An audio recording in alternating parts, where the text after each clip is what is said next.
আজকে আমি 1 ঘন্টার ভিতরে কাপড় ইস্ত্রি করে 300 টাকা কামিয়ে ফেলি। বিকালবেলা দোকান খোলার পরেই দেখতে পেলাম দোকানে কোনো কাস্টমার নেই। তাই কি করব, বসে থাকলাম কতক্ষণ। কারণ আজকে সকালবেলা দোকানের সব কাপড়গুলো ইস্ত্রি করে ফেলেছিলাম, তাই আর কোনো কাপড় নেই। কিছুক্ষণ পরে এক বড় ভাই এসে বলল যে ভাই আমার এই 25 পিস কাপড় 1 ঘন্টার ভিতরে লাগবে। তাই কি করব, তার কাপড়গুলো নিয়ে সব কাপড়গুলো ভিজাতে হবে তাড়াতাড়ি করে, কারণ 1 ঘন্টার ভিতরে দিতে হবে। তাই তাড়াতাড়ি করে সব কাপড়গুলো ভিজাতে থাকে, কারণ কাপড় ভিজাতে অনেক সময় লাগতে পারে। কাপড় ভিজানো শেষ করেই কিছুক্ষণ রেখে দিলাম, কারণ কাপড় নগদ ভিজিয়ে ইস্ত্রি করা যায় না, কারণ দাগও লাগতে পারে। তাই কিছুক্ষণ পরে কাপড়গুলো সব ইস্ত্রি করা শুরু করে দেই, কারণ এতগুলো কাপড় সময় লাগতে পারে।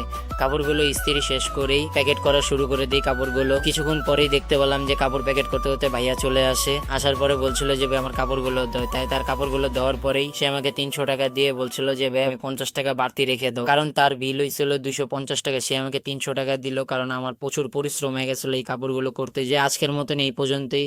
ভিডিওটি যদি ভালো লেগে থাকে লাইক করবেন, অবশ্যই চ্যানেলটি সাবস্ক্রাইব করবেন।